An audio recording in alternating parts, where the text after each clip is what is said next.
Terima kasih Bang. Udah berapa bagus Mas saya punya nih. Ya, terima kasih Bang Ya. Pelantar ya. Kalau mudah-mudahan nanti kita ketemu Ya. lagi di koma-koma yang lain, di koma Muslim. Ya Bang. Allah. Saya senang tuh saya menonton. Amin Ya. amin. Terima kasih Bang. Saya turunkan ya Bang ya. Itu maksudnya apa itu? Ya, gimana? Oh, turunkan saja. Terima kasih. Headhunter apa Kamu maksudnya? tahu Bang? tuh headhunter tuh? Cekin sudah. Maksudnya Ya, apa, tuh Bang? kami punya dulu keturunan saya itu tukang Oh. patung kepala, Bah. Tahu Siap, tuh? siap.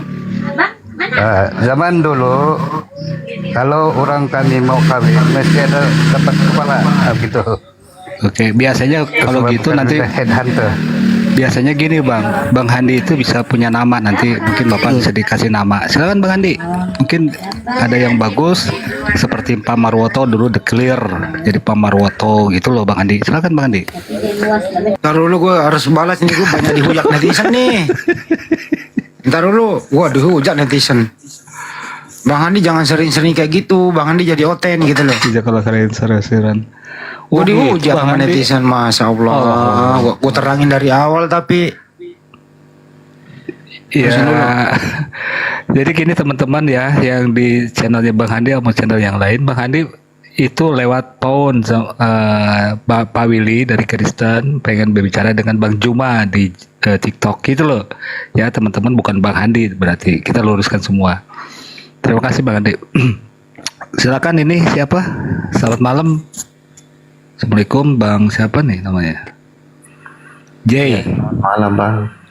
Jack, ya. Silakan, Bang. Muslim Kristen, Bang? Muslim Kristen. Iya, Muslim Kristen. Bang Kristen Jack. Bang. Oh, silakan, Bang. Apa yang mau Bang disampaikan? iya. Selamat malam ya semua Bang Zuma dan teman-teman. Saya cuman mau tanya Bang, untuk memang berarti dalam pemahaman Islam itu artinya Yesus itu memang manusia ya.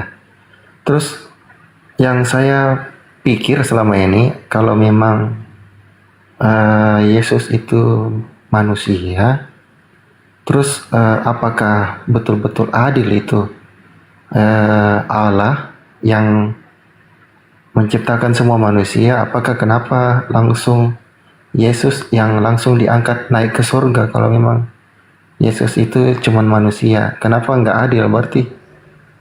Maksudnya dalam arti kenapa nggak ikut semua lah orang-orang yang pada saat itu yang memang pada saat itu beriman semua Yesus, kenapa nggak ikut terangkat juga kalau memang dalam arti ya di apa kayak di anak tirikan, artinya yang lain yang beriman pada saat itu yang artinya mengikut Yesus, kenapa juga nggak ikut naik ke surga Bang Suma?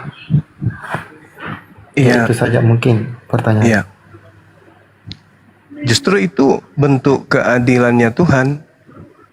Karena kalau sampai Yesus dibunuh, lalu kemudian iblis tetap berkarya menjadikannya Tuhan, lalu nanti yang akan menyatakan kepada orang Kristen bahwa aku bukan Tuhan itu kan orang yang sudah mati, tidak melihat keadaan yang sesungguhnya sesuai dengan apa yang dalam Al-Quran.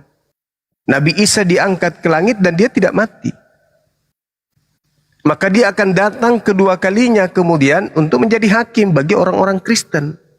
Orang Kristen akan dihakimi. Kenapa bisa itu terjadi? Karena ada yang membuat makar. Coba Anda baca Bible. Kenapa Yesus ingin dibunuh? Itu dulu. Karena muridnya dirasuki setan, mahkamah agama dirasuki setan, orang Farisi kerasukan setan, itu kan? Jadi karena mereka kerasukan setan, Tuhan menyelamatkan Yesus. Setannya tidak berhasil membunuh Yesus, tapi setan ini tidak kehabisan akal. Setan yang memang sudah tugasnya kemudian menyesatkan manusia, itu membuat propaganda, membuat makar. Yesus yang tadinya sudah diselamatkan, diajarkan lagi mati untuk nebus dosa-dosa manusia. Dipercaya sama pengikutnya. Itu. Jadi Yesus itu diangkat ke langit, untuk datang kedua kalinya menjadi hakim bagi terdakwa, yaitu orang-orang Kristen. Itu yang tadi yang saya katakan di Matius 7. Orang Kristen diusir oleh Yesus karena mereka telah melakukan sesuatu yang mungkar di hadapan Tuhan, yaitu menuhankan manusia Yesus di hadapan penciptanya Yesus. Enyahlah daripadaku, kalian semua adalah pembuat kejahatan. Nah, Anda harus paham juga bahwa latar belakang kemudian Yesus itu diangkat ke langit bukan karena mau menebus dosa, enggak. Bukan karena bangkit dari kematian, tidak. Yesus diangkat dan diselamatkan oleh Allah ke langit karena umatnya kala itu mayoritas bersekongkol ingin membunuh Yesus hanya demi mengamankan tempat suci mereka dan bangsa mereka dari perampasan tentara Romawi, bangsa Romawi. Hanya karena itu iblis bekerja. Setelah ini kita akan buat lagi rancangan baru. Yesus mati untuk tembus dosa-dosa manusia. Itu bukan dari Tuhan itu. Coba Anda baca dari kitab Kejadian sampai kitab Hosea, Anda tidak akan pernah menemukan kemudian adanya dalil Tuhan menebus dosa dengan membunuh manusia. Itu tidak ada.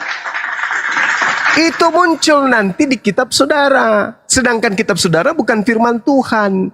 Itu adalah tulisan-tulisan orang yang tidak dikenali, yang kemudian menginginkan Romawi dan Yunani memiliki ajaran itu tidak berhenti, tetapi berlanjut seterusnya sampai kiamat melalui nama yang mereka ambil, yaitu Yesus. Gitu Bang, coba pelajari sejarah penulisan kitab Septuaginta, perjanjian lama. Itu dari mana ke mana dan untuk siapa? Itu bukan untuk orang-orang Yahudi. Orang Yahudi punya kitab sendiri, namanya kitab Tanakh. Perjanjian lama yang Anda punya itu adalah perjanjian baru justru bagi mereka. Tidak pernah kitabnya Yahudi, kitab Tanakh itu disebut perjanjian lama, nggak pernah. Selamanya kitab mereka ini disebut perjanjian baru. Nah, muncul Kristen menggantikan perjanjian baru Tuhan kepada Bani Israel dengan sebutan perjanjian lama demi untuk mengangkat kemudian kitab mereka dengan menggantikannya perjanjian baru. Seperti itu saudara. Jadi Yesus itu diangkat ke langit karena dia akan datang menjadi hakim bagi terdakwa, yaitu Kristen. Demikian. Iya, terima kasih Bang Suma. Terus ini Bang, saya mau bertanya, Bang, memang di kepercayaan Islam itu artinya Yesus ini berarti ciptaan yang suci ya, suci lah artinya Bang ya, Iya, karena betul. dia apalah ya, yang membawa apa ya, kabar-kabar yang baik lah tuh. Tapi kenapa Yesus ini gimana? Tapi kenapa ini saya juga banyak temukan teman-teman dari apa teman-teman Muslim selalu kata-katain Yesus itu saya heran. Jadi gini, Bu. Jadi gini. Enggak ini cuman mungkin oknum yang bilang-bilang Yesus ini Yesus itu. Padahal dia kan dalam kepercayaan Islam juga tetap manusia yang apa ya istilahnya suci lah. Begitu ya Bang semua. Cuman mungkin beberapa orang yang biasa ngata-ngatain Yesus itu Yesus. Itu Jadi saja gini, sih Bang yang sebenarnya di dalam kitab saudara itu ada dua Yesus yang harusnya saudara pahami. Cuman saudara Kristen ini tidak sampai ke sana pemahamannya. Waspadalah kepada penyesat yang datang kepadamu dengan memakai nama Yesus dan berkata, "Akulah Yesus." Itu kata Yesus yang asli di dalam Lukas 21 nomor 8. Sesuai dengan alur cerita yang ada di dalam Bible. Segala firman yang engkau berikan kepadaku telah aku sampaikan kepada mereka. Itu Yesus yang asli. Tidak lagi menyampaikan firman setelah dia terangkat ke langit. Tapi rupa-rupanya setelah Yesus terangkat ke langit, puluhan tahun kemudian muncul makhluk mengaku Yesus.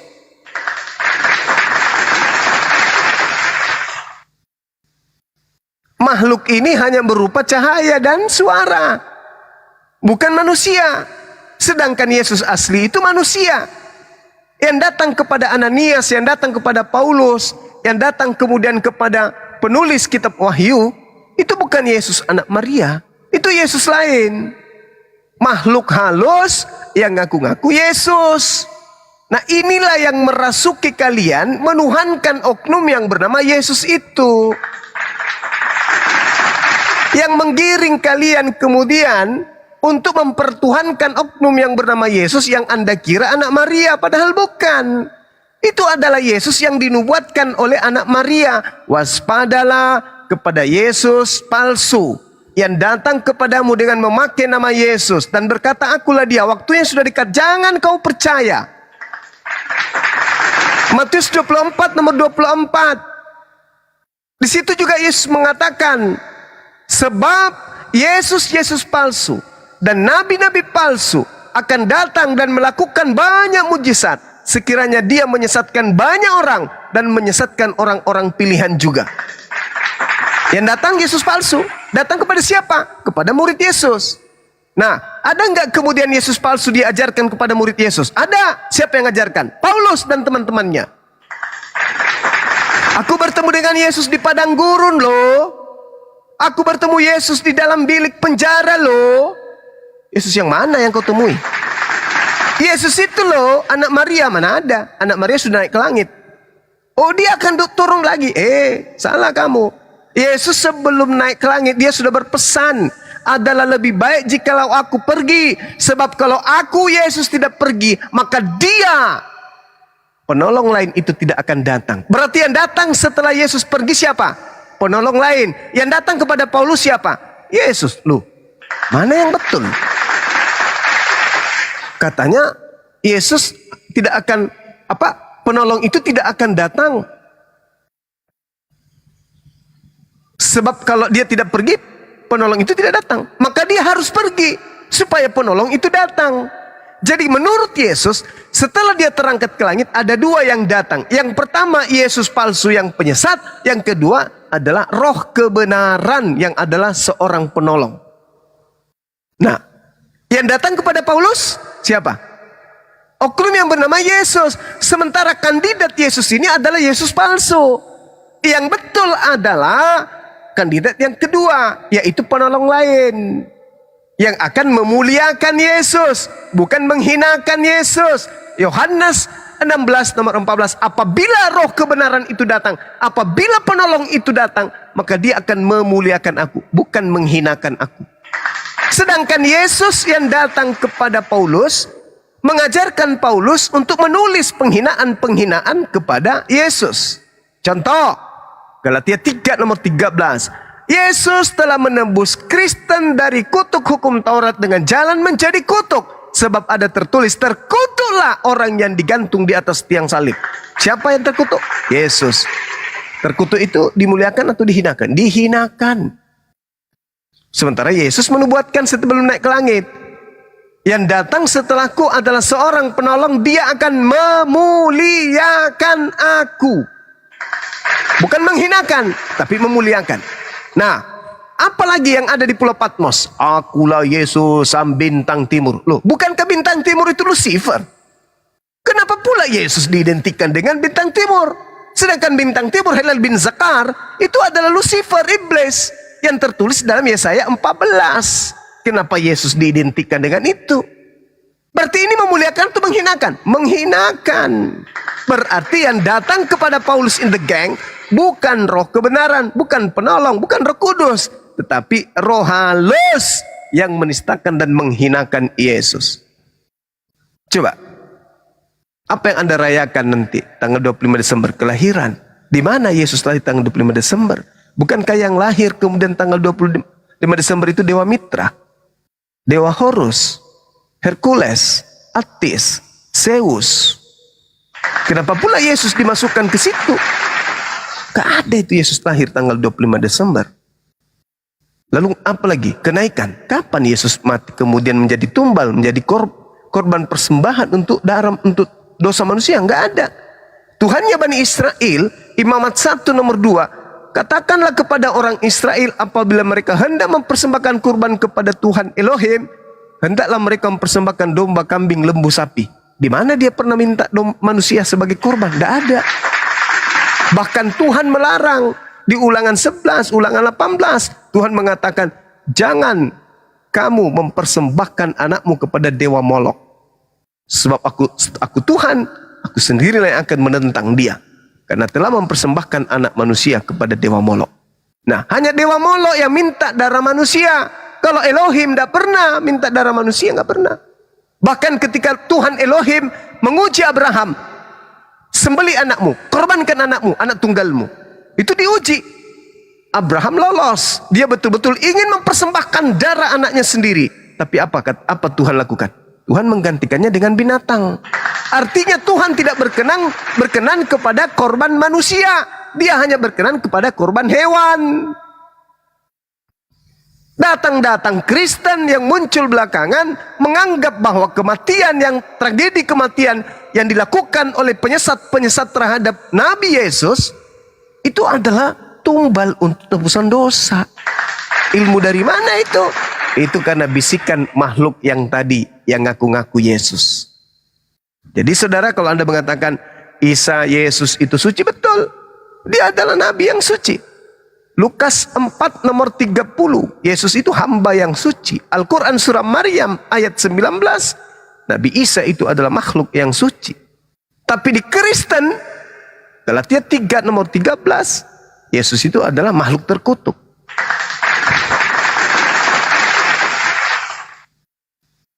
Ya, jadi di dalam kitab Anda sendiri mengatakan ada dua Yesus.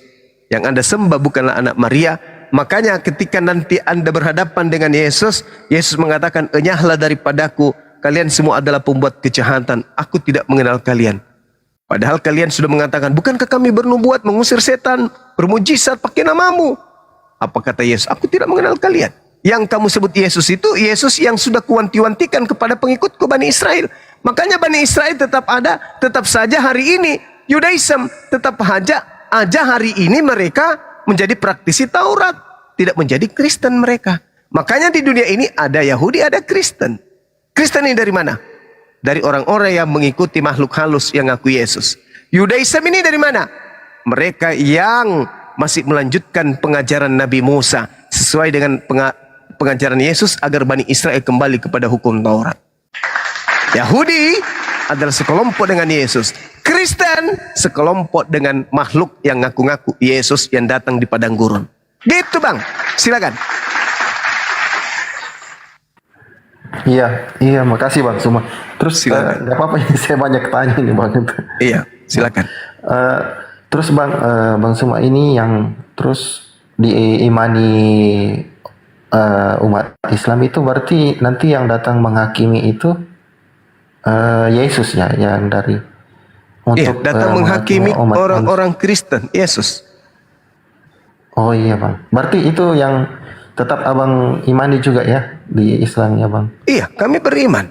Yesus nanti yang kami, sebenarnya gini, namanya adalah Iso. Karena kalau di dalam Ibrani, Yishmael, huruf Y-nya hilang menjadi Ismail. Yesus menjadi Isa dalam bahasa Arab. Oknum yang sama, pelafalan yang berbeda, tugas yang sama, oknum yang sama. Kenapa bisa berbeda? Karena adanya Yesus yang muncul belakangan, yang ngaku-ngaku Yesus, makhluk yang muncul belakangan ngaku-ngaku Yesus. Itulah yang kalian sembah. Sedangkan Yesua atau Isa atau Isa itu adalah nabi yang datang di tengah-tengah Bani Israel. Dia akan datang menjadi hakim. Makanya di dalam Al-Quran itu ditanya, wa iskalallahu ya Isa bin Maryam, Isa bin Maryam, a anta qulta linnas tahizuni wa ummi. Wahai Isa, wahai Yesua, wahai Yesus, apakah engkau yang mengajarkan mereka menuhankan dirimu selain daripada aku? Nabi Isa mengatakan, qala subhanaka ma yakunu li an aqula ma laysa li bihaqq. Maha suci engkau ya Allah, aku tidak pernah mengatakan apa yang bukan hakku untuk aku katakan. Yang aku katakan adalah apa yang diperintahkan olehmu, yaitu sembahlah Allah Tuhanku dan Tuhanmu. Yohanes 12 nomor 49 nomor 50. Sama. Wa idza husyiran nasu kanu lahum a'da wa kanu bi ibadatihim kafirin. Pada hari kemudian, apa yang mereka sembah akan menjadi musuh mereka. Dan pemujaan-pemujaan yang mereka lakukan akan diingkari oleh yang mereka sembah. Nah, Matius 7 tuh. Apa yang mereka sembah akan menjadi musuh bagi mereka. Kalian yang menyembah Yesus akan menjadi musuh oleh Yesus. Dimusuhi sama Yesus.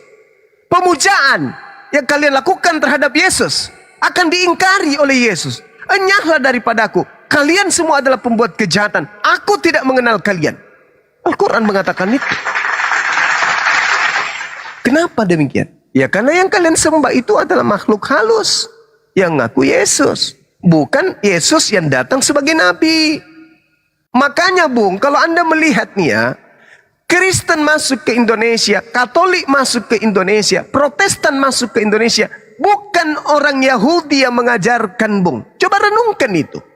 Yang datang mengajarkan kekristenan, Katolik, Protestan di Indonesia ini adalah orang Barat.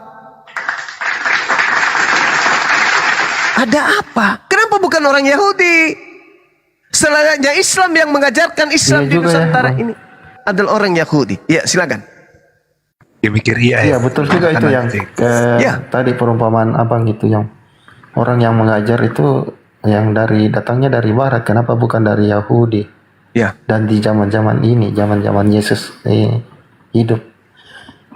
Terus bang, itu apa saya bilang? Kalau di Al-Quran itu bang, kenapa kalau memang abang yang dari umat Islam kalau mengimani Yesus, kenapa di Al-Quran itu bang kurang sekali tentang cerita tentang itu Yesus, lebih condong ke Muhammad? Oh salah, justru lebih banyak diajarkan tentang Yesus daripada Nabi Muhammad. Al-Quran surah Maryam, Al-Ma'idah, Ali Imran, apalagi As-Sukruf, itu As-Saf, itu membahas tentang Nabi Isa semua tuh. Sedangkan Nabi Muhammad, apa yang dibahas tentang beliau?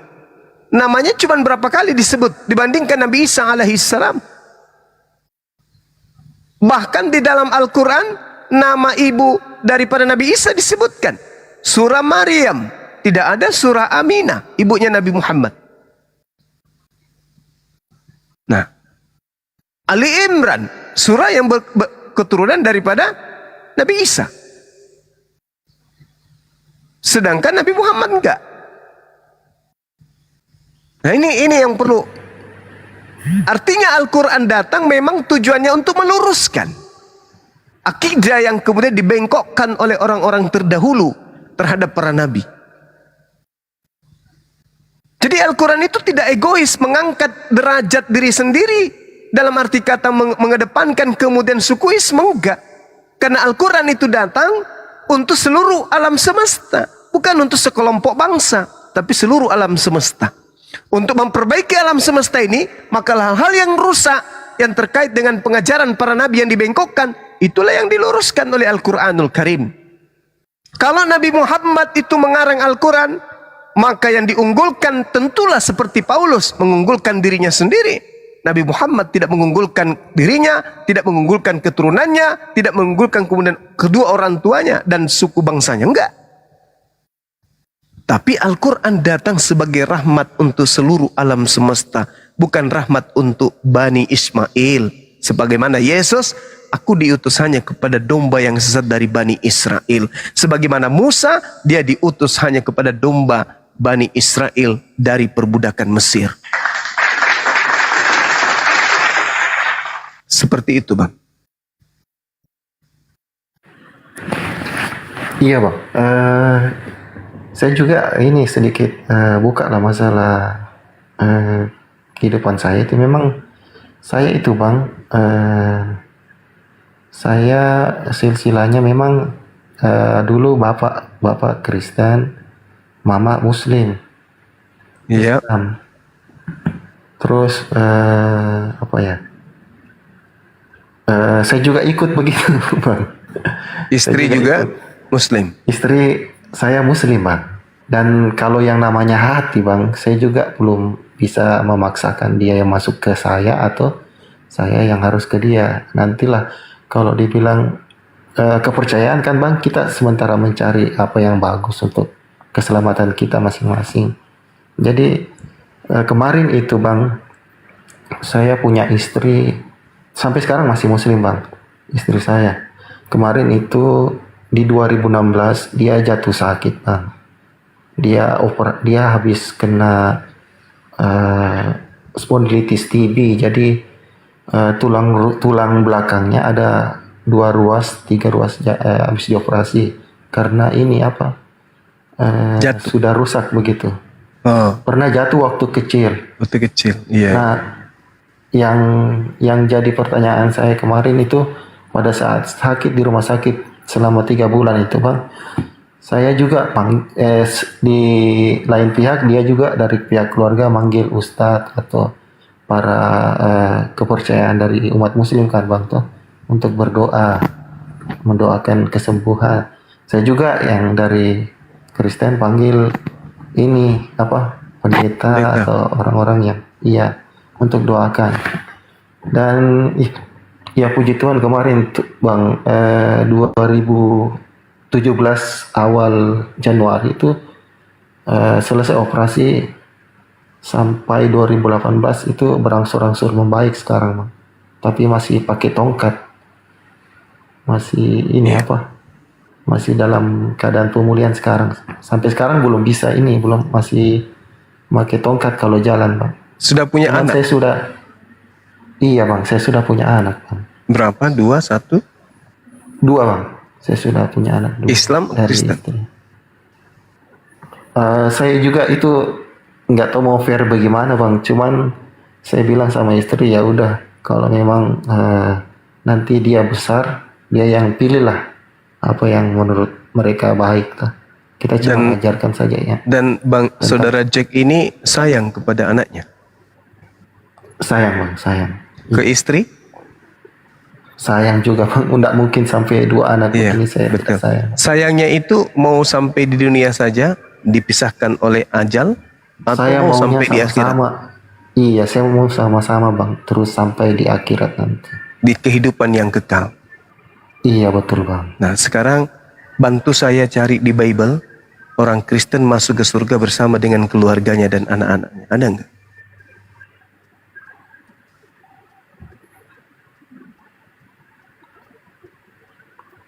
Iya Bang, ini saya kan sedikit-sedikit juga saya masuk ke room apologet Islam untuk bukan saling sih cari kebenaran begitu Bang ya. Karena kehidupan saya seperti sekarang ini ya boleh dikatakan juga saya masih saya mau supaya istri dan anak-anak saya maksudnya selamatlah dunia akhirat Bang gitu. Makanya saya sering masuk juga dengar-dengar pemikiran dari umat-umat muslim seperti Bang Suma kan yang paling, apalagi Bang Yonatan Nandar juga. Saya juga sering masuk ke tempat Kristen juga. Jadi saya masih masih mutar-mutar terus untuk cari kebenaran firman, karena saya pikirnya juga yang Abang kan di isi Al-Quran juga biasa ditentang sama orang Kristen. Nah dari Abang juga kan ada juga pemahaman menentang isi-isi Alkitab kan Bang, begitu. Jadi saya juga ini ya boleh dikatakan pada intinya Bang, saya percaya memang Yesus nanti yang datang untuk menghakimi, itu saja. Dan saya juga takutnya itu Bang, takutnya itu. Sekarang begini Bang, kita tuh sebagai kepala rumah tangga, siang malam kita nggak peduli hujan panas mencari nafkah untuk anak-anak kita, karena kita sayang. Tapi kalau kesayangan kita ini, rasa sayang ini hanya sebatas duniawi, ya untuk apa? Sama seperti saya nih, orang tua saya sudah meninggal dunia. Apakah masih ada harapan untuk bertemu dengan mereka? Ada. Al-Quran saya membimbing saya untuk mengatakan itu. Jannatu adnin yadkhulunaha wa man salaha min abaihim wa azwajihim wa zurriyatihim. Surga Aden, mereka masuk ke dalamnya bersama dengan orang-orang yang saleh dari nenek moyang mereka, dari pasangan mereka, istri, suami, dan anak-anak mereka, cucu-cucu mereka. Sedang para malaikat masuk ke tempat-tempat mereka dari semua pintu. Ini di Islam. Jadi kasih sayang itu tidak hanya sebatas dunia. Siang malam kita cari nafkah, kita mendidik anak kita, menjadikan istri kita menjadi istri yang taat, menjadi istri yang baik. Tapi berakhir dengan kematian. Lalu buat apa perjuangan ini? Kalau di dalam Al-Quran kami beda lagi. Allah Subhanahu wa ta'ala menjelaskan apa? Ya ayyuhalladzina amanu qu anfusakum wa ahlikum nara. Wahai orang-orang yang beriman, pelihara dirimu dan keluargamu dari api neraka yang bahan bakarnya adalah manusia dan batu. Coba. Jadi di dalam Al-Quran itu, di Islam itu jelas. Wahai orang beriman, jaga dirimu, anak-anakmu, istrimu dari api neraka. Dan ini pasti ada, Bang. Neraka ini pasti ada. Selayaknya besok hari Sabat, Sabtu, suka tidak suka, ikhlas ataupun tidak mau, tetap saja waktu bergulir, detik, menit, jam, hari mengantar kita kepada hari Sabat. Artinya apa? Hidup kita ini mengantar kita kepada surga atau hidup kita ini mengantar kepada neraka. Jadi neraka surganya kita itu ditentukan kita hari ini. Maka oleh karena itulah kemudian Allah, Tuhan memberikan kita akal untuk kita mencari Tuhan yang benar itu seperti apa. Saya ada kemudian memberikan satu pemahaman terhadap orang-orang yang sudah mu'allaf hari ini. Saya katakan kemudian di dalam Al-Quran menyatakan dengan sangat jelas, wa iza qila lahum ittabi'u ma anzalallah qalu bal nattabi'u ma alfaina alaihi aba'ana awalau kana aba'uhum la yaqiluna syai'a wa la yahtadun. Besok hari saudara Jack sudah meninggal dunia, anak Anda akan menjadi pribadi-pribadi yang hidup, menjadi bapak, menjadi ibu. Kutanyalah mereka, wahai saudaraku, siapa yang membuat engkau menyembah Yesus? Siapa yang membuat engkau pergi ke gereja? Siapa yang mengajarkan engkau kemudian menjadi Kristen? Maka anak-anak Anda akan berkata, bapakku. Anda sebagai bapak, kutanya, yang ngajarin Anda, mengajarkan anak Anda menyembah Yesus, pergi ke gereja, makan babi, tidak bersunat, itu siapa? Anda akan mengatakan, bapakku, kakek dari anakku. Kakek Anda ditanya, bapak Anda ditanya, pun jawabannya sama. Makanya Al-Quran mengatakan, apabila dikatakan kepada mereka, ikutilah apa yang diturunkan oleh Allah melalui perantaraan para nabi, mereka semua akan menjawab, tidak. Kami mengikuti apa yang kami dapati pada nenek moyang kami melakukannya. Kata Allah, awalau kana aba'uhum la ya'qiluna syai'a wa la yahtadun. Padahal bapaknya, kakeknya, nenek moyang mereka tidak mengetahui apapun dan tidak mendapat petunjuk sedikit pun. Cobalah Anda telaah. Anda mengajarkan anak Anda menyembah Yesus. Ilmu dari mana coba? Bible tidak mengarahkan itu. Anda mengajarkan anak Anda beribadah hari Minggu. Ke gereja lagi. Dari mana ilmunya? Dari nenek moyang. Karena di Bible tidak ada perintahnya. Itu. Jadi Al-Quran 1400 tahun silam sudah memberitakan tentang tabiat, karakteristik orang-orang kafir. Nah kalau di Islam sangat jelas kemudian. Jannatu adnin yadkhulunaha wa man salaha min abaihim wa azwajihim wa zurriyatihim. Anak boleh pergi lebih dulu, istri boleh pergi lebih dulu, tapi kita sebagai suami, sebagai pemimpin sudah membekalinya kemudian dengan amalan-amalan saleh. Maka apa endingnya? Di kemudian hari kita akan bertemu dengan orang yang kita rindukan. Saya rindu sama mama saya, rindu kepada bapak saya. Tapi ketika mereka hidup, mereka membimbing saya menjadi anak yang soleh. membimbing saya untuk mendapatkan ilmu, sehingga ketika mereka meninggal, anak saleh melakukan kesalehannya, amalannya tetap menuju kepada mereka. Ilmu yang mereka tanamkan kepada anaknya Bang Soma dimanfaatkan kemudian kepada jalan yang betul, dan memiliki kemudian pengikut-pengikut yang juga menjalankan jalan yang betul, maka amalan seluruh manusia mendengarkan pencerahan yang dilakukan oleh manusia mengalir terus menerus kepada kedua orang tua saya, meskipun mereka sudah tak ada. Maka kembalinya kepada jannatu adnin yadkhulunaha. Jadi saya punya harapan, rindu serindu-rindunya kepada ayah yang membesarkan dari sejak saya punya tangan lemah, gak bisa berjalan, masih mau digendong, masih mau disapih oleh ayah, oleh ibu, disuapin.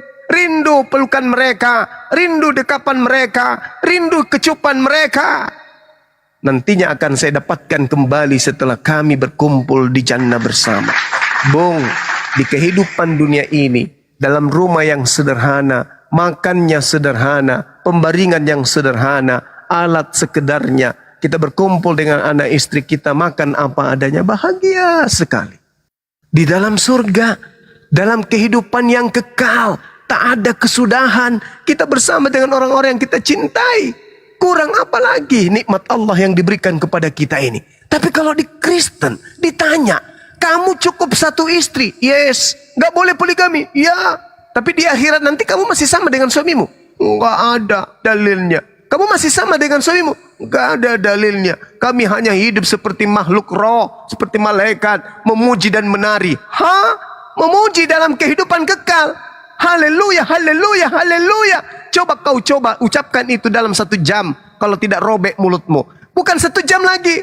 Di kehidupan berikutnya, kehidupan kekal tak ada ujungnya.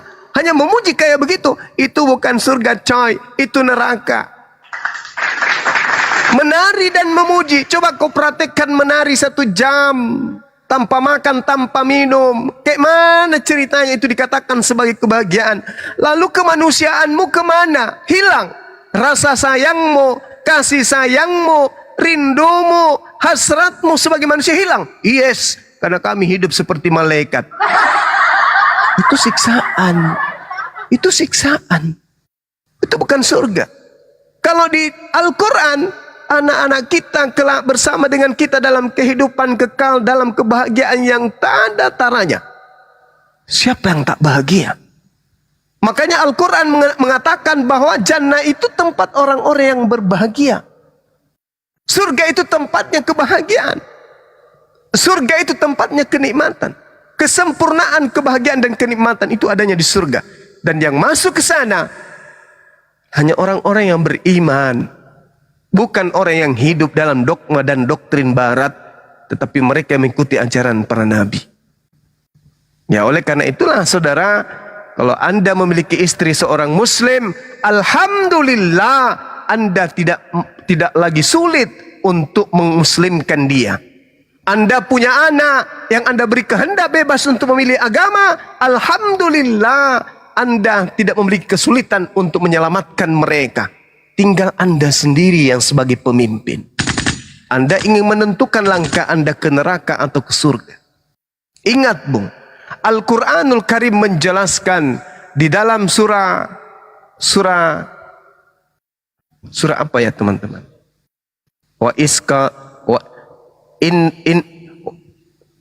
Innal ladina qalu rabbunallah tsumma istaqamu. Ada yang ingat surat apa itu? Fabashirhu bil jannah, maka sampaikanlah mereka kabar gembira tentang surga. Barang siapa yang berkata Allah adalah Tuhanku, maka dia akan diberikan surga. Surah apa kawan sahabatku? Aku lupa. Lalu kemudian di dalam Al-Quran surah Al-Mu'minun, Allah subhanahu wa ta'ala menjelaskan kemudian bahwasanya kada aflahal mu'minun, beruntunglah orang-orang yang mukmin. Siapa mereka? Mereka yang kemudian mendirikan salat, menunaikan zakat. Walladzina hum 'anil lagwi mu'ridun. Orang yang menjauhkan diri dari perbuatan perkataan yang tidak berguna. Walladzina hum lizzakati fa'ilun. Orang yang menunaikan zakat. Berbahagialah mereka. Berbahagialah mereka yang sholat. Berbahagialah mereka yang tidak berzina. Berbahagialah mereka yang tidak berbohong. Berbahagialah mereka yang mendirikan amalan-amalan soleh. Kata Allah, ulaika humul warithun. Mereka itulah yang akan mewarisi. Alladzina yarithunal firdaus hum fiha khalidun. Yakni yang mewarisi surga Firdaus, mereka kekal di dalamnya. Ini di Islam, Bung. Di Islam, kalau anak Anda sholat, istri Anda sholat, istri Anda puasa, zakat dan seterusnya, maka mereka adalah pewaris-pewaris Firdaus. Kita bangga dong. Ya, Fussilat ayat Fussilat ayat 30 ya, sahabat ya. Insya Allah Fussilat ayat 30. Jadi kalau misalnya anak Anda sholat, anak Anda puasa, anak Anda zakat, apa kata Allah? Ulaika humul warithun alladzina yarithunal firdaus hum fiha khalidun. Mereka akan mendapatkan warisan. Kita bahagia kalau kita punya harta warisan berupa tanah, berupa rumah. Tapi ini bahagianya wow, luar biasa. Masya Allah, subhanallah. Maka pantaslah umat Islam semakin hari semakin khusyuk, semakin rajin beribadah kepada Allah. Sebab mereka adalah pewaris-pewaris surga Firdaus. Ulaika humul warithun alladzina yarithunal firdaus hum fiha khalidun. Mereka tidak peduli hujan, tidak peduli panas. Ketika panggilan takbir itu datang, Allahu Akbar, Allahu Akbar, Allahu Akbar, Allahu Akbar. Mereka nggak peduli. Mereka kemudian berbondong-bondong menuju rumah ibadah untuk sujud menyembah kepada Tuhannya. Kenapa? Mereka sudah dijanjikan warisan Firdaus. Kalau di Kristen apa yang diwariskan? Neraka jahanam. Mana dalilnya? Matius 23 nomor 15. Matius 23 nomor 33, 34, 35, 36. Matius 7 nomor 15, nomor 16, 17, 18, 19, 20, 21, 22, 23. Tuh. Kristen diwariskan kepada mereka neraka jahanam. Matius 13 nomor 50. Islam diwariskan surga Firdaus. Al-Quran surah Al-Mu'minun ayat 1, 2, 3, 4, 5, 6, 7, 8, 9, 10, 11. Maryam ayat 72. An-Nasiyat ayat 3, 37, 38, 39, 40. Fussilat ayat berapa tadi? Ayat 30. Subhanallah. Nah, tinggal Anda berpikir. Banyak orang yang cinta dan ingin masuk Islam, mencari kebenaran, tapi berat dengan istrinya. Mana mau istri saya masuk Islam? Banyak orang yang ingin mencari kebenaran hidayah Islam, tapi dia berat untuk anaknya. Anda, istri sudah muslimah, anak pun kemudian lembut untuk supaya dimasukkan ke Islam. Tinggal Anda. Masya Allah. Masya Allah. Kenapa Islam itu ikut berdebat kemudian? Untuk mempertahankan akidah Yesus. Hidup kekal itu adalah mereka mengenal Engkau satu-satunya Tuhan. Dan mengenal Yesus Kristus sebagai apa? Sebagai utusan. Islam percaya Yesus utusan? Percaya. Lalu Islam percaya Tuhan yang mengutus Yesus itu satu-satunya Tuhan? Percaya. Lalu tiket apa lagi untuk mendapatkan hidup kekal yang kurang di Islam? Tak ada.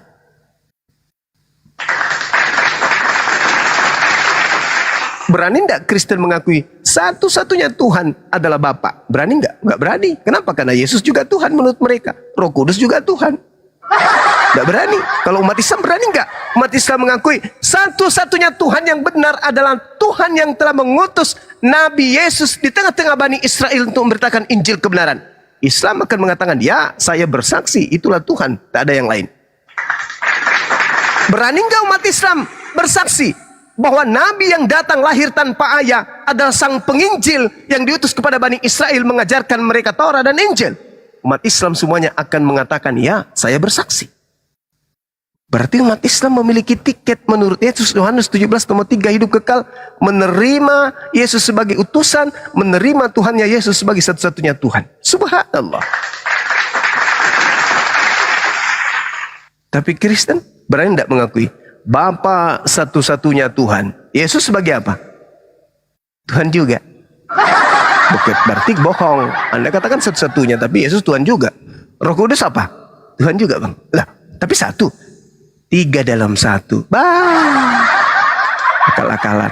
Sekira begitu Saudara Jack, sebagai materi yang untuk menguatkan akidah saya juga dan teman-teman Muslim. Kalau saudara ingin melembutkan hati menerima apa yang saya sampaikan dan apa yang Yesus ajarkan, alhamdulillah, ingatlah Bung, keselamatan Anda ditentukan oleh Anda sendiri. Anak-anak Anda tentu menginginkan ayahnya pun bersama di surga. Istri Anda pun pasti tentunya ingin mengharapkan suami sebagai Anda di surga. Kemudian ketika kita sudah terpisah oleh ajal dengan orang-orang yang kita cintai, pun kita ingin bersatu kembali di dalam surga. Maka solusinya hanya ada satu, yaitu dinul Islam. Silakan. Iya bang. Ya, silakan. Iya bang, terima kasih banyak bang. Iya bang, ini kan saya sampai nangis loh bang. Allahu Akbar, Akbar, Masya Allah. Sampai Bang Jack, pulang kerja Bang Jack, biasa izin bicara sebentar Bang Jack. Iya, silakan. Iya tunggu bang. Saya sampai pulang kerja itu nangis serius bang. Saya sampai. Allahu Akbar. Iya pikirkan itu terus masalah keselamatan bang. Jadi ya apa saya bilang. Terima kasih. Ada juga sinkron sedikit sih. Saya punya statement Bang Suma tadi di kepala saya masuk. Bang Suma ini memang live-nya di Nandar atau memang buka live sendiri juga Bang biasa? Saya masih mau banyak bertanya sih Bang dengan Bang Suma. naik aja saudaraku Jack, di mana Bang Suma live silakan. Karena saya biasanya keliling ke komal-komal yang lain. Cuman karena kebetulan tadi ada yang syahadat di sini, maka adik saya Yonatan Nandar memanggil saya di sini. Gitu. Iya kemarin kan saya juga sempat masuk di Bang Yonatan terus bicara naik. Cuman baru sekali naiknya sama Bang Yonatan, jadi masih banyak pertanyaan yang belum sempat saya tujukan kepada Bang Yonatan. Iya. Nah, Silakan nanti ada ditanyakan. kesempatan sih Bang. Iya ini juga sudah ngantuk sekali Bang karena kita bisa lanjut besok. Betul. Bang Jack sedikit aja Bang Jack boleh? Iya Bang. Iya Bang. Silakan Bang. Iya Bang Jack. Sebenarnya apa yang dialami Bang Jack hampir mirip. Cuman saya yang nonis bukan saya. Tapi alhamdulillah dengan pemahaman, dengan cara kita, saya lihat Bang Jack sudah terbuka lah ya, dengan merasa nyaman di lingkungan ini, apalagi dengan dijelaskan dengan Bang Juma yang sangat jelas sekali. Alhamdulillah Allah mudahkan saya. Bulan kemarin, beberapa minggu yang lalu, saya bawa istri saya. Nah, saya tunjukkan ke mereka tunjukkan ke dia dua tempat. Ya kan? Kalau agama Islam ini kan dari Arab, betapa makmurnya, betapa hidup agama di tempat asal muasalnya ini. Saya juga tunjukkan dia di mana Islam ini bawa di Belanda. Sampai ke Vatikan pun saya tunjukkan betapa gersangnya. Jadi mereka yang berpikir, yang maju, itu sudah dari sumber agama ini dibawa ke Indonesia, sudah beralih. Dan alhamdulillah, hampir setiap hari ada aja yang syahadat di sana. Kita berharap yang dibawa dulunya aja, yang membawa dulunya ke Indonesia saja, sudah menyadari kebenaran Islam ini. Hidayah milik Allah, benar kata Bang Juma. Mudah-mudahan kami hanya bisa berdoa dan terima kasih sudah juga bisa bergabung di sini belajar. Saya juga belajar di sini. Saya lahir Muslim. Setiap hari saya cuman udah lama aja ngikut Komal. Saya juga belajar. Kita sama-sama belajar di sini. Tetap semangat. Mudah-mudahan hidayah itu milik Allah. Allah memberikan kepada Anda. Itu aja dari saya. Terima kasih Bang Arya. Iya, Bang Arya. Silakan Bang Jack. Terima kasih, Bang Arya. Silakan. Iya Bang, Ada lagi, saya Bang? juga sebenarnya masih banyak ini beberapa statement yang mau saya pertanyakan, cuman lagi-lagi Ini, mungkin Bang. sudah ngantuk, Bang- besok Bang mau Jack. ke kantor lagi pagi-pagi. Ya. Satu pertanyaan mungkin bisa, tapi yang lebih mendalam dalam artian yang keraguan tentang keislaman gitu loh. Dalam artian, Oh, iya. nah satu aja, tapi ini mungkin ya insya Allah Bang Joa bisa jawab gitu loh. Iya, Kami Bang, pun maaf sambil belajar sebelumnya gitu. ini, Bang. Hmm. Saya ya untuk teman-teman semua, ya saya juga dari dulu waktu dari kecil Bang sudah bertanya-tanya sih untuk dari keimanan Islam itu kan kalau mau apa ya berdoa ya Bang ya. Oh silakan langsung aja ke Bang Juma ya.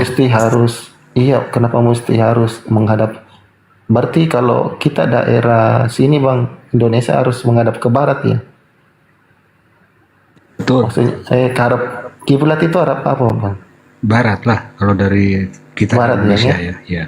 Iya, kenapa sedikit mesti ke itu? utara. Itu sih dari dulu sih saya di dalam kepala itu terus bertanya-tanya sih, Bang. Iya, silakan Bang Juma. Tafadhol.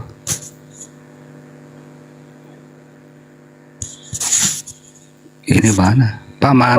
Jadi kalau menurut saya sih Jack ini sebenarnya sudah mau kembali ke Islam. Dogging. Pada dasarnya itu orang lahir itu Muslim loh Jack.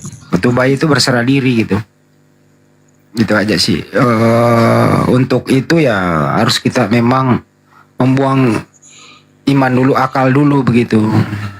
Supaya iman ini sinkron dengan akal. Karena sepintar-pintar manusia pun tidak bisa dibuktikan kalau orang pernah bernapas di muka bumi itu dikatakan Tuhan. Gak bisa masuk akal itu kecuali iman. Benar nggak itu Jack? Masuk akal nggak itu? Iya, betul. Kalau saya sih sederhana aja itu. Kalau kau udah bisa bedakan antara manusia dan Tuhan, udah kelar urusan. Benar itu. Udah bisa nggak bedain Jack antara manusia dan Tuhan? Iya Bang, bisa. Ya kalau bisa ya udah. Kau tetap bisa menjadi Kristen kok. Ya cuman ya sebatas kamu sudah Tuhannya bener. Tinggal kalau sudah ngerti Tuhan yang bener, ya tinggal tentu manusia ini kan gak hidup bebas tuh. Perlu ada aturan. Bagaimana berterima kasih kepada Tuhan. Ya Tuhan itu menurunkan petunjuk dan larangan sebuah buku kitab suci namanya. Ada yang ngajarin, gini loh caranya sholat misalnya.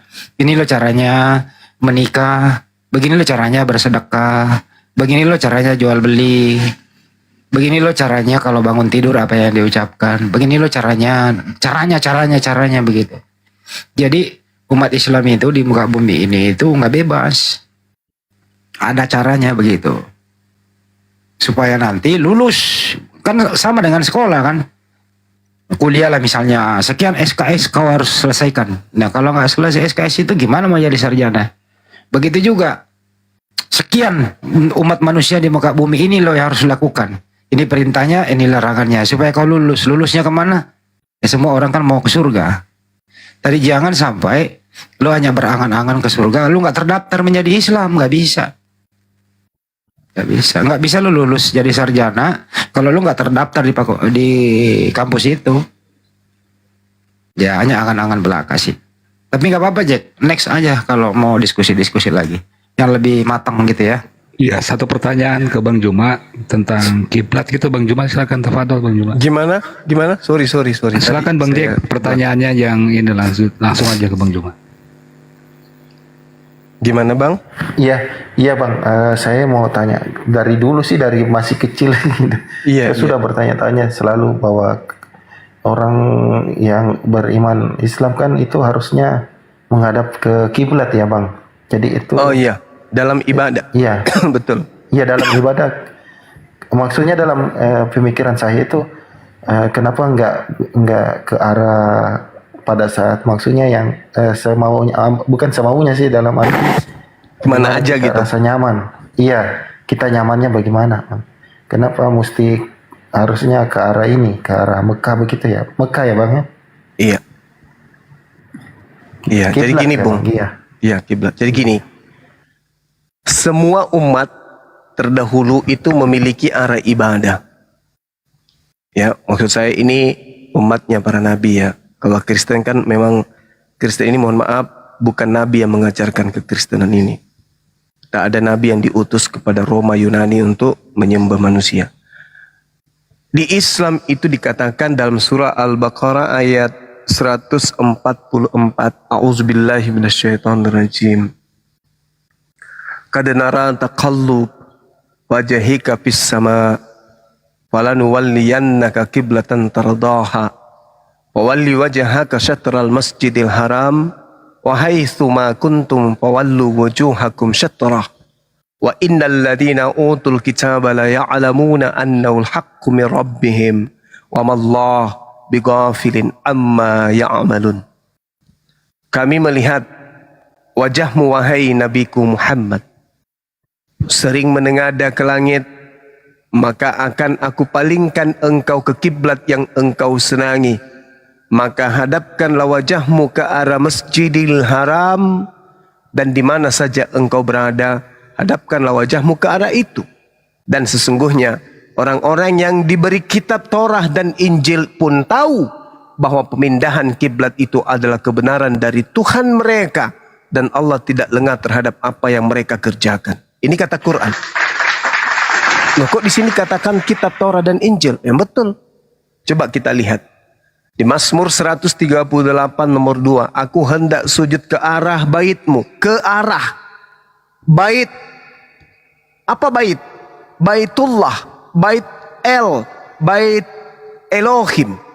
Yang kudus, yang suci. Dan memuji namamu. Oleh karena kasihmu. Dan oleh karena setiamu. Sebab kau buat namamu. Dan janjimu melebihi segala sesuatu. Jadi kalau baitnya ada di timur, maka arahnya ke timur.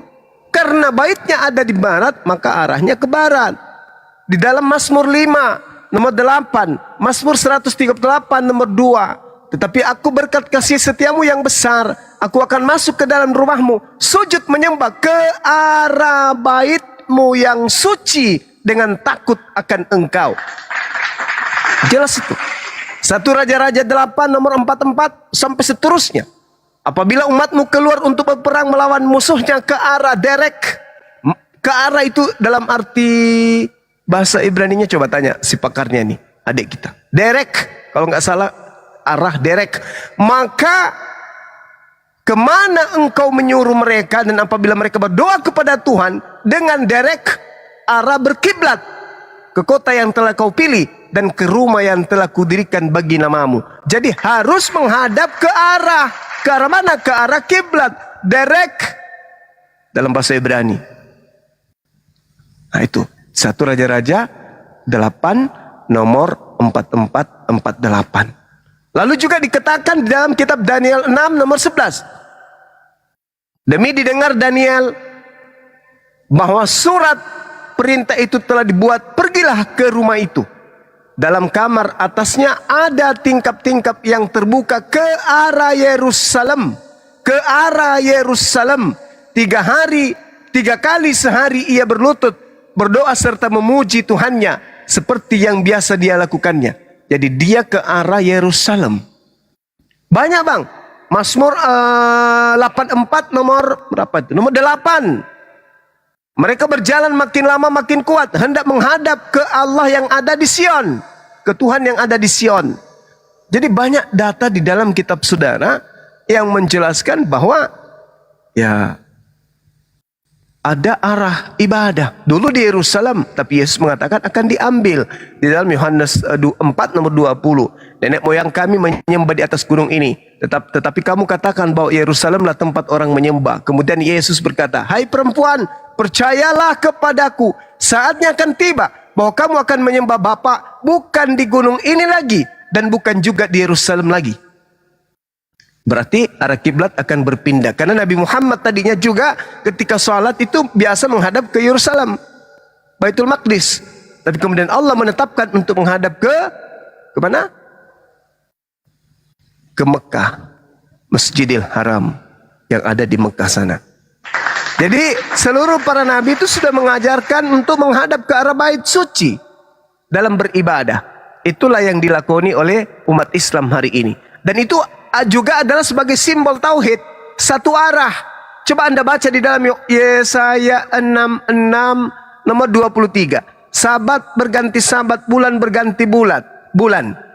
Tetapi seluruh manusia akan datang sujud menyembah kepada aku. Siapa yang menggenapi itu? Umat Islam. Kalau Kristen sujud enggak. Jengkrak salto-salto di gereja. Nah, berarti yang menggenapi Yesaya 66 nomor 23 adalah umat Islam. Sabat berganti sabat, bulan berganti bulan, seluruh manusia akan datang sujud menyembah kepada aku. Tuh, Islam tuh yang mempraktekkan. Saya kira begitu, Bung.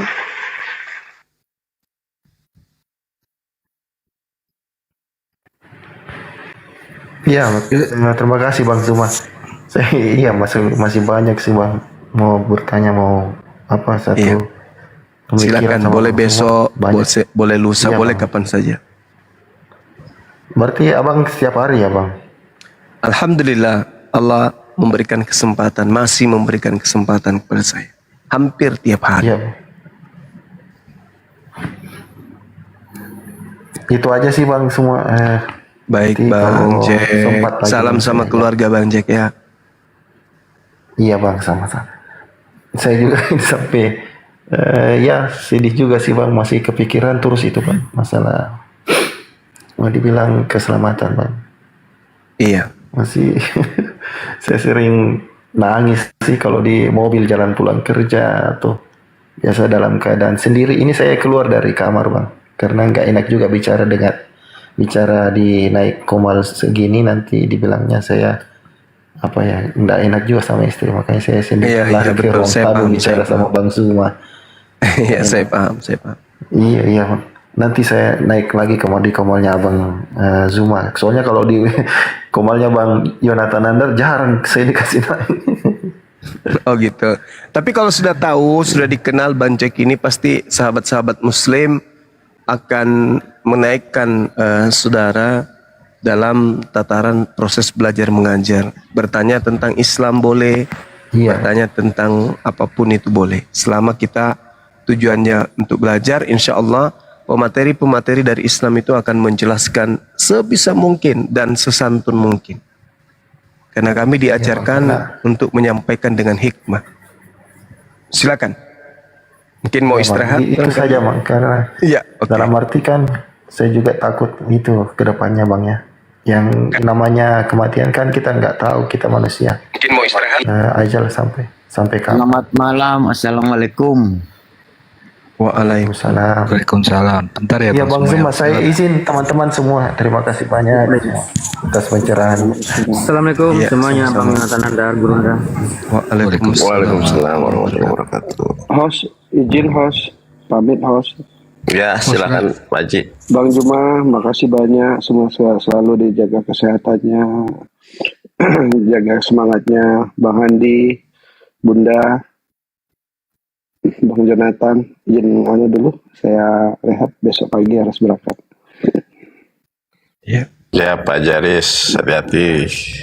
Ya, assalamualaikum warahmatullahi wabarakatuh. Waalaikumsalam warahmatullahi Waalaikumsalam. Waalaikumsalam warahmatullahi Kayaknya ke Pak Bang Donander nih baru bangun ya. Yo, curiga. Enggak. Saya nyimak dari tadi. Lanjut Kang Yan, Bang Gurunda. Silakan Bang Zulkifli. Tadi siapa ya? Kok turun ya? Samuel. Lanjut Bang Zulkifli. Panggil saya Bang Yan. Enggak ada. Ada Gurunda di sini, ada Gurunda. Oh, Zulkifli TV maksudnya. Bikin kopi dulu. Silakan. Oke. Assalamualaikum warahmatullahi wabarakatuh Pak Dayeng Beta. Waalaikumsalam warahmatullahi wabarakatuh. Kanda, sehat-sehat ya Kika. Ini benar Peta Lembu nggak? Bukan. Beliau kayaknya. Oh Gak iya. ada yang berani pakai akun beliau. Betul. Iya. So,